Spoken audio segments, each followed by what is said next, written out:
6 days ago, Monarch, Legacy of Monsters dropped its second season on Apple TV. Millions of people are watching a story about a secret government organization that hunts giant creatures the public isn't supposed to know about. Most people think it's pure fiction. It isn't. Not entirely. Because there are real government programs, real classified encounters, and real cryptozoological investigations that predate the show by decades. And some of what's in those files is harder to explain than anything in the series. Today, we go through what's actually in the record. The show's Monarch organization is inspired by a real concept, the idea that the US government has been quietly cataloging unexplained biological entities since World War II.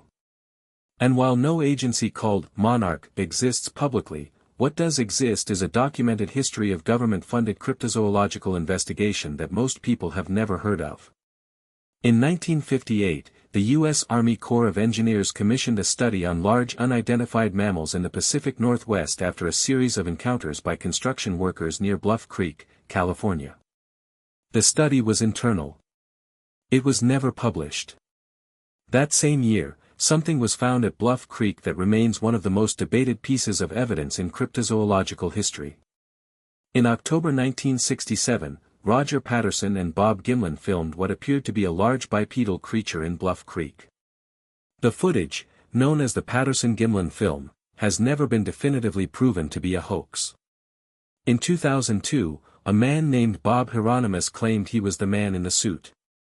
But when biomechanical analysts from Disney and multiple universities studied the footage, they found something that complicated that claim. The creature's walking gait involves a hip structure and knee flexion angle that is physiologically impossible for a human in a suit. Jeff Meldrum, a professor of anatomy at Idaho State University, has spent 25 years studying Bigfoot track evidence. He's not a fringe figure. He's published in peer-reviewed journals. And his conclusion: some of these tracks show dermal ridges, fingerprint-equivalent features, that are consistent across hundreds of finds and extremely difficult to fake.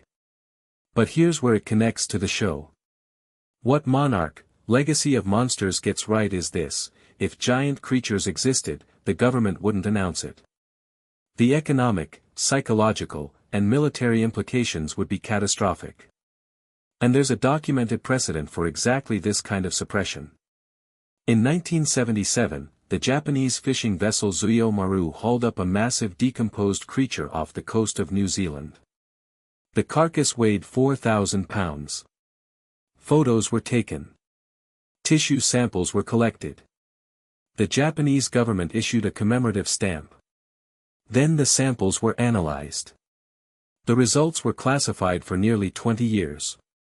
When they were finally declassified in 1994, the official conclusion was basking shark.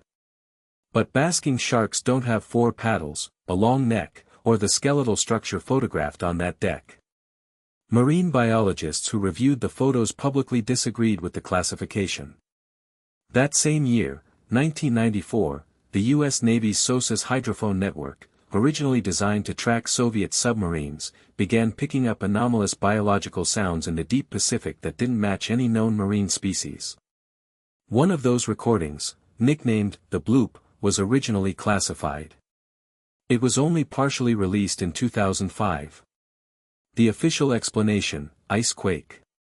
But the frequency pattern of the Bloop matches a biological vocalization profile, not geological movement. Scientists from the National Oceanic and Atmospheric Administration filed an internal disagreement on the classification. That filing is still partially redacted. Here's what we know for certain. The government has historically classified biological finds that don't fit existing taxonomies. The SOSUS network was repurposed to track unexplained sounds, many of which remain unclassified. And the Pacific, which serves as the primary setting for both Monarch and the real-world sightings, is the least explored region on Earth. We have better maps of Mars than we do of the deep Pacific. Monarch, Legacy of Monsters didn't invent a secret government organization tracking impossible creatures. It described one.